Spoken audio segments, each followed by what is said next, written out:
გამარჯობათ მეგობრებო, მოკლედ რაზე მინდა ვისაუბრო. ესე იგი, ევროკავშირმა მოგცა საქართველოს ხელისუფლებას მისცა დრო, რომ ის რეკომენდაციები თუ მოთხოვნები შეასრულოს წინააღმდეგ შემთხვევაში საქართველოს ვიზო მიმოსვლას შეუჩერებს და ამით დაიჭება მხოლოდ მოქალაქეები და რატომ არ იმსახურებს საქართველოს მოქალაქე ამ ყველაფერს.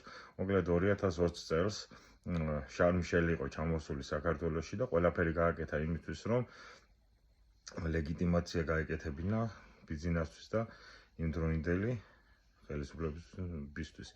შესაბამისად, თუ ვინმე არის დამნაშავე და თუ ვინმე არის იმაში თუ დამნაშავე თუ ვინმე არის ეს მაშინდელი ევროპის პოლიტიკა იყო და შარლ მიშელი, ასევე 2012 წელს ბიზნეს მოსვლა განაპირობა იმან, რომ 2007 წელს მაპი არ მოგცა ევროპამ და ნატომ და ამაში ყველაზე დიდი დამნაშავე არის გერმანიის მაშინდელი კანცლერი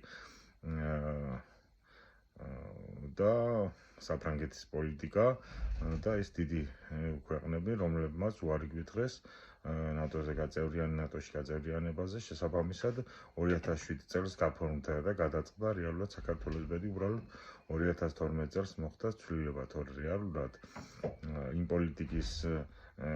პოლიტიკის ბრალია ის ყველაფერი რაც ხდება, რაცაც პუტინი აკეთებს, რასაც საქართველოში ხდება და არა მარტო. მოკლედ ევროპელებო გამოვფხიზდით და ქართულ ხალხს კი დაასჯით, არამედ თქვენი პოლიტიკა შეცვალეთ და თქვენ თვითონ აწმინდეთ თქვენს მიერ გაფუჭებული საქმე.